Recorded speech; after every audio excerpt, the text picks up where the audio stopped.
Bangsa Israel udah dikasih Tuhan makan mana, burung puyuh, tiang awan, tiang api, tetap gak setia, tetap bikin berhala. Kenapa? Karena mereka itu tidak memiliki hubungan dengan Tuhan. Mereka cuma menikmati berkat-berkatnya aja. Sementara Musa lah yang bertemu Tuhan muka dengan muka. Pengalaman pribadi itu penting. Kalau Anda ingin punya hubungan yang dekat dengan Tuhan, jangan hanya berdoa minta berkatnya, tapi berdoalah cari kehendaknya. Banyak orang berdoa selalu minta berkat Tuhan, tapi gak banyak yang berdoa karena ingin tahu isi hati Tuhan. Orang yang cuma kenyang, puas menikmati berkat Tuhan tanpa mau mengenal Tuhan lebih dalam. Saya kasih tahu, satu hari nanti Anda gak akan jadi orang yang setia. Anda gak akan mungkin percaya sama Tuhan tanpa ngalami sendiri. Saya mau bilang sama Anda, Tuhan itu keren, Tuhan itu bisa bikin mujizat, Tuhan itu penolong yang sangat terbukti. Anda cuma dengar itu kan dari saya, gak bisa, Anda harus ngalamin. Kenapa banyak orang Kristen ke gereja udah puluhan tahun dengar khotbah udah ribuan, tapi hidupnya gak berubah? Karena cuma dengerin doang dan gak ngalamin. Ulang ini Anda harus ngambil keputusan, udah cukup deh kekristenan yang kayak begini, gua mau ngalamin Tuhan. Yang kedua, bagaimana kepercayaan dibangun? Lewat pengalaman pribadi, personal experience. Mazmur 46 ayat 1b berkata, Allah itu bagi kita tempat perlindungan dan kekuatan. Sama-sama, sebagai penolong dalam kesesakan, sangat terbukti. Saya mau bilang gini, Daud bisa ngomong gini karena dia ngalamin. Sebagai penolong dalam kesesakan, sangat terbukti. Kalian baca ini, saya mau tanya, kalian pernah ngalamin gak? Di saat dalam kesesakan, kamu ngalamin gak pertolongannya sangat terbukti? Oh my God. Saya tuh kalau udah stres, saya cuma teriak, Tuhan tolong. Dan besoknya dijawab Tuhan, keren banget tau gak? Saya sama anak-anak saya tiap malam, saya ajak mereka berdoa. Let's pray. Terus anak-anak saya bilang, oke, Mami. And terus saya mulai berdoa. Di salah satu doa saya curahkan kebutuhan kami. Saya bilang, Tuhan, please help. I need money to pay this. Rahasia ya, gak boleh tahu ya. Terus anak-anak saya setelah doa tanya, Mami, how much do you need? Terus saya cerita. And then besoknya kita berdoa lagi. Udah stres saya tuh. Tuhan tolong. Terus saya bilang sama anak saya besoknya, you know what baby? God already answered our prayers. Dan kerennya Tuhan itu pakai orang yang the most unexpected person in the world. Keren gak Tuhan itu?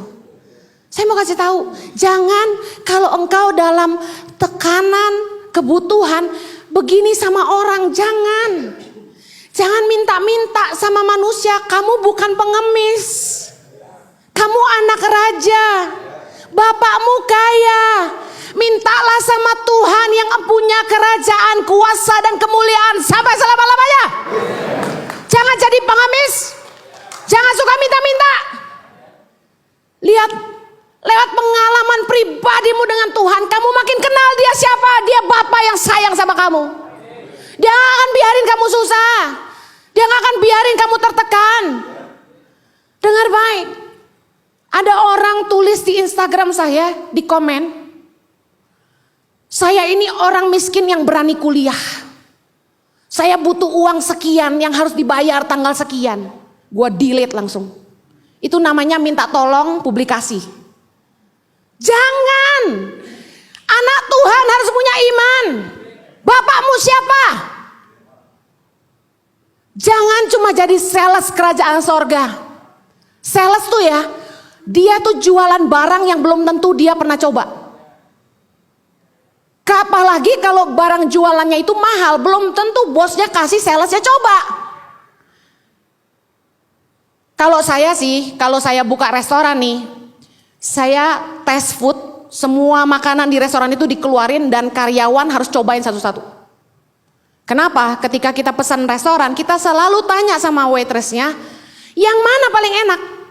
Lebih enak ini atau enak ini? Kita bisa lihat ketika dia yakin dengan jawabannya atau enggak. Kadang-kadang sebagian ini Bu yang laris. Wah, gue udah tahu dia belum pernah coba tapi orang banyak pesan itu. Kasihan. Jangan jadi sales kerajaan sorga yang cuma teriak-teriak bilang Tuhan itu baik, Tuhan itu hidup, bertobatlah. Percayalah.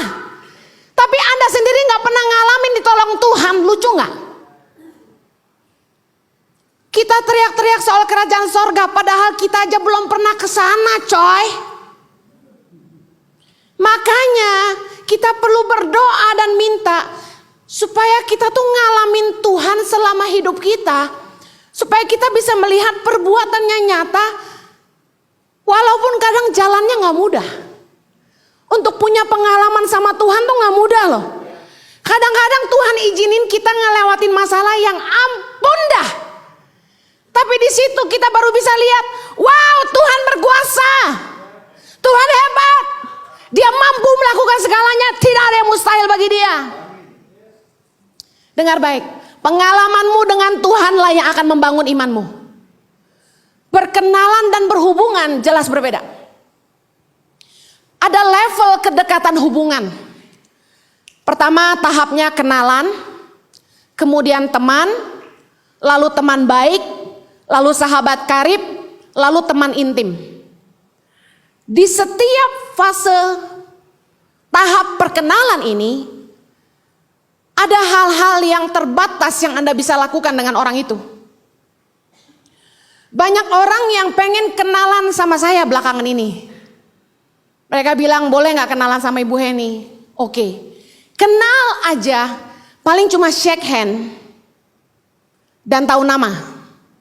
Tapi meskipun akhirnya mereka jadi tahu cerita saya dari khotbah, tapi paling enggak bagi saya itu baru perkenalan. Saya gak tahu dia siapa. Hubungan belum terlalu terbangun, kepercayaan pun belum ada. Bisa ngerti ya? Kita baru kenalan. Yang fase kedua, teman. Teman mah banyak, semua yang pernah makan bareng saya bisa jadi teman saya.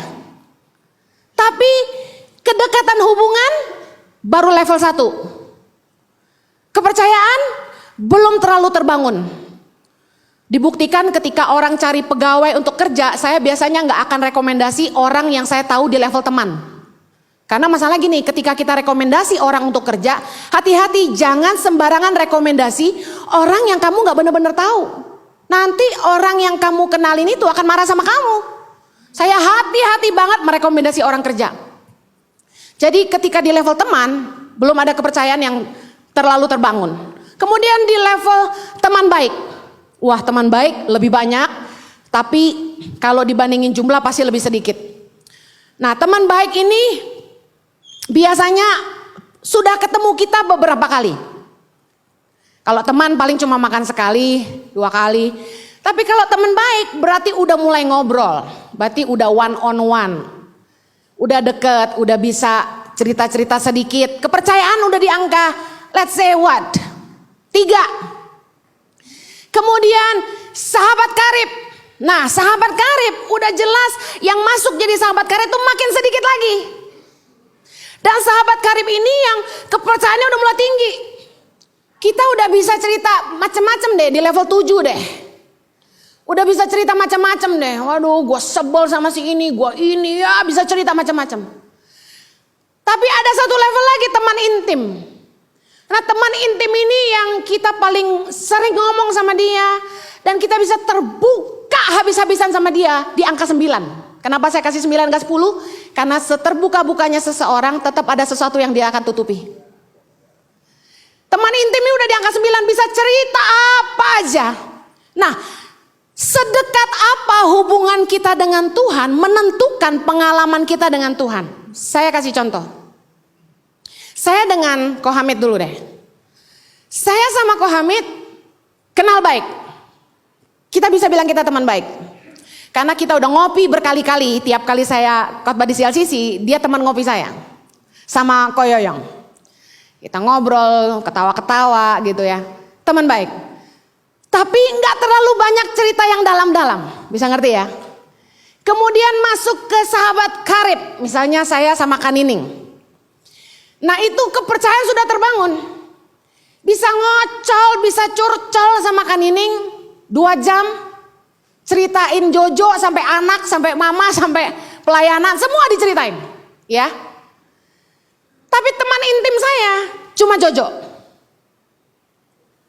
Yang saya bisa terbuka seterbukanya gitu. Bisa ngomong apa aja, perasaan saya. Itu cuma Jojo. Nah, banyak orang gak ngerti level ini. Baru kenalan udah langsung minta nomor HP, ngajak makan.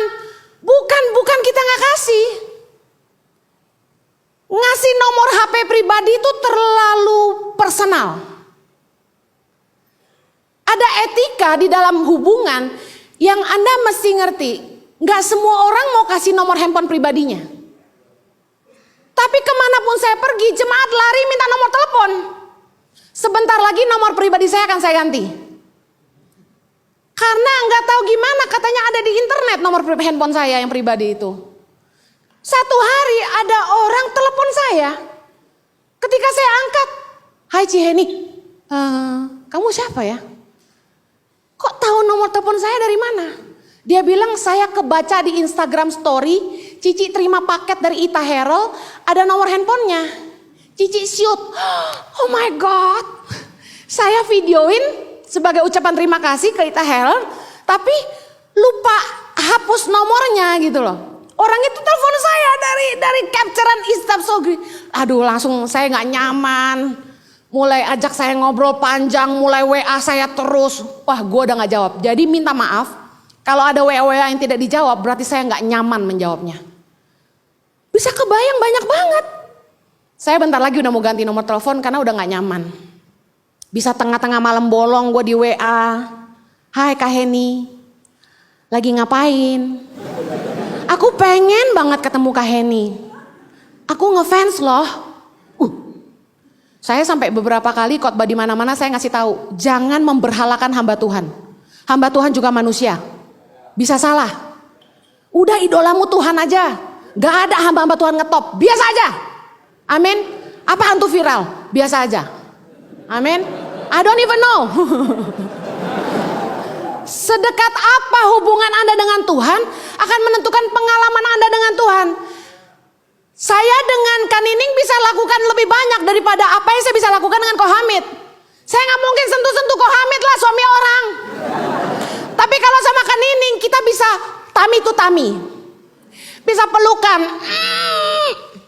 Sama Jojo, wah udah bukan tummy to tummy lagi. All in all. Bisa ngerti ya?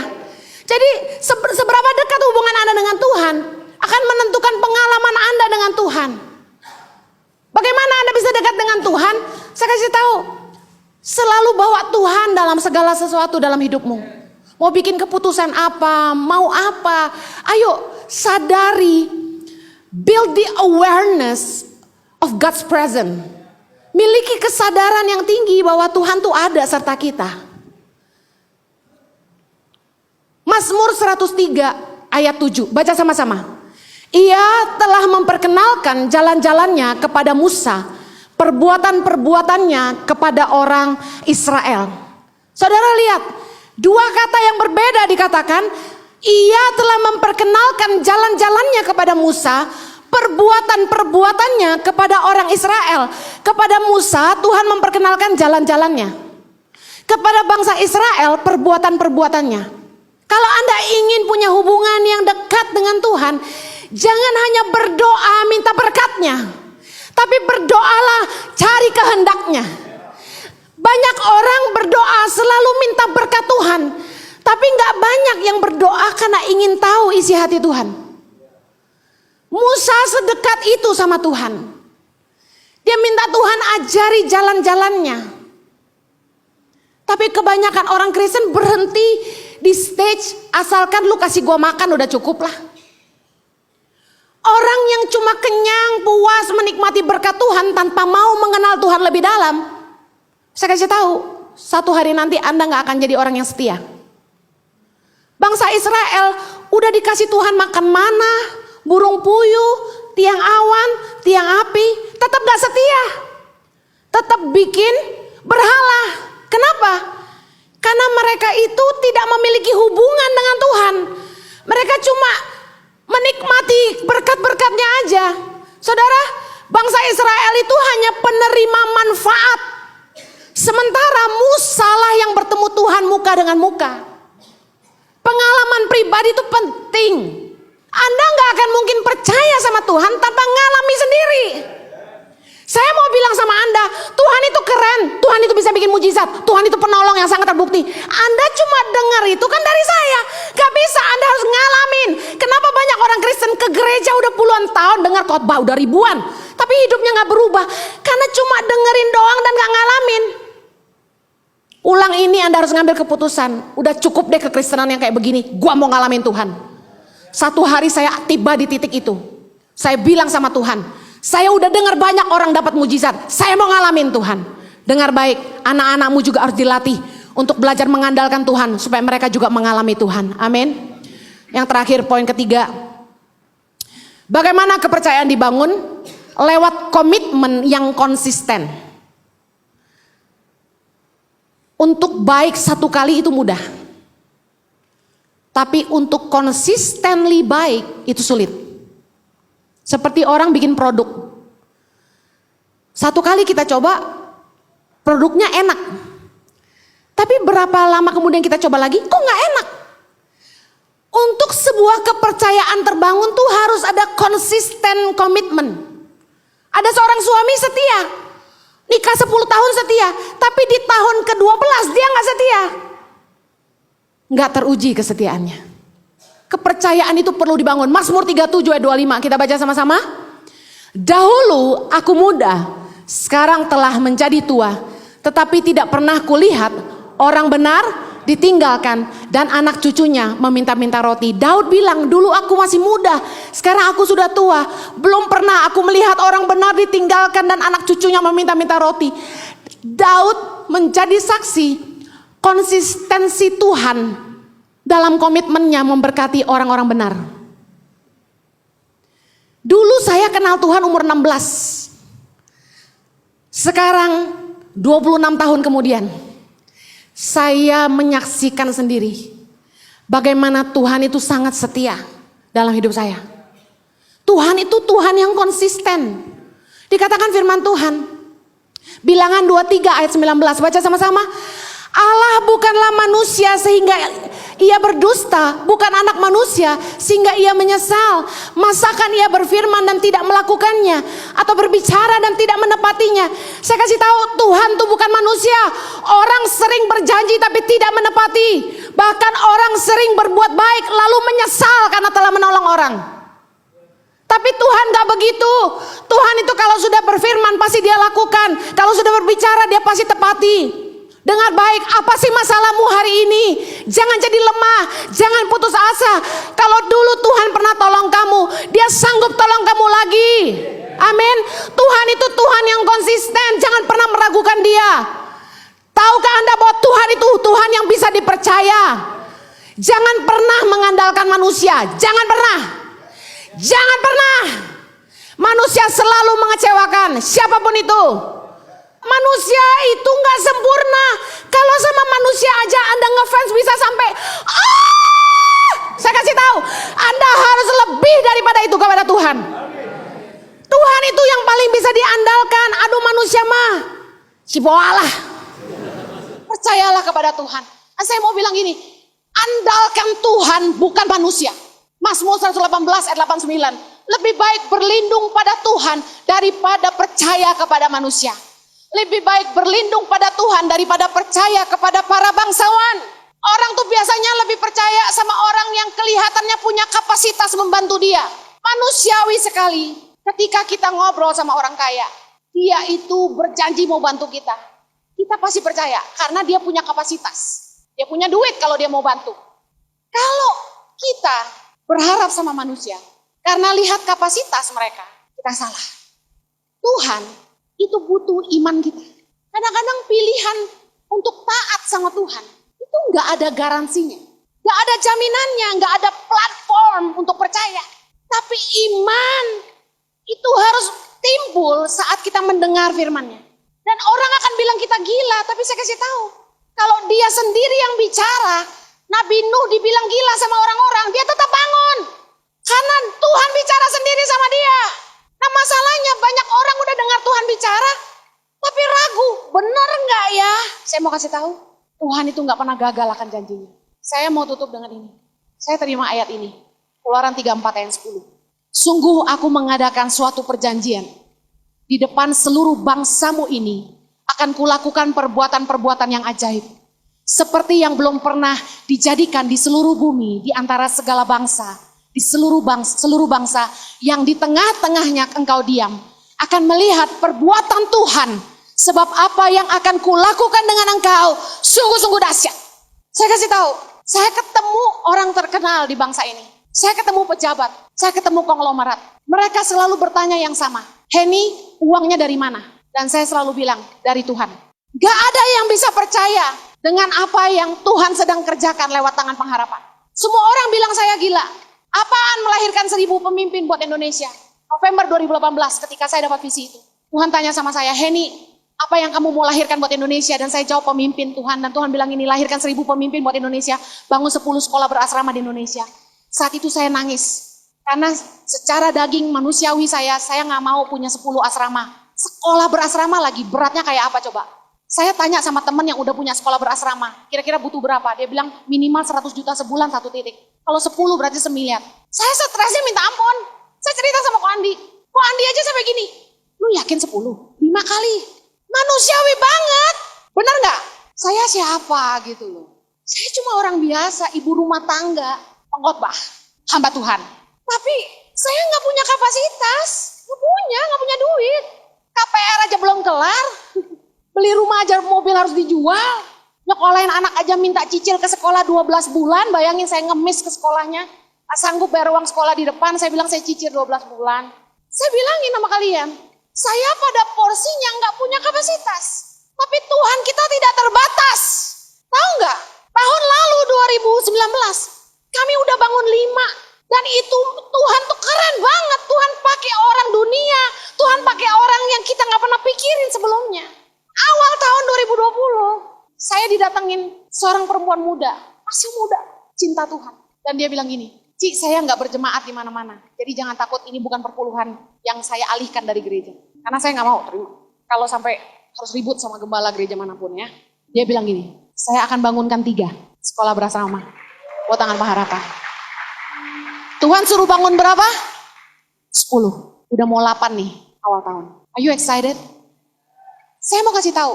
Tuhan yang akan memperlihatkan perbuatannya yang nyata dan besar di tengah-tengah bangsa ini. Are you ready for His glory?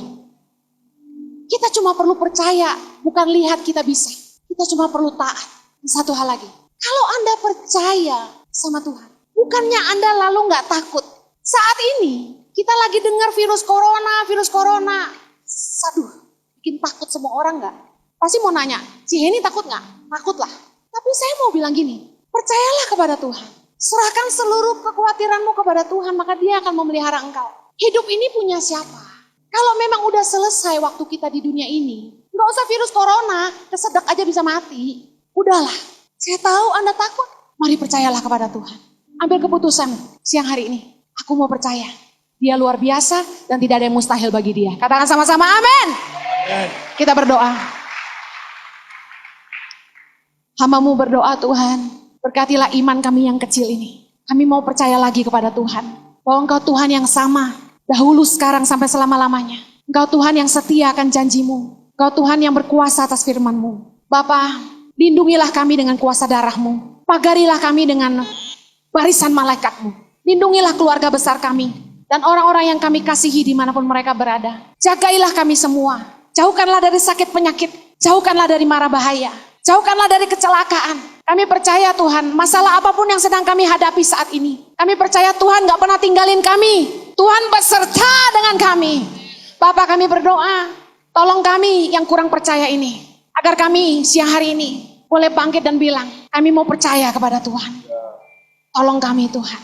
Bapak, aku berdoa untuk semua orang yang butuh mujizat. Kami percaya Engkau sanggup melakukan segala sesuatu. Dan tidak ada yang mustahil bagimu. Hanya di dalam nama Yesus. Satu-satunya nama yang kami percaya.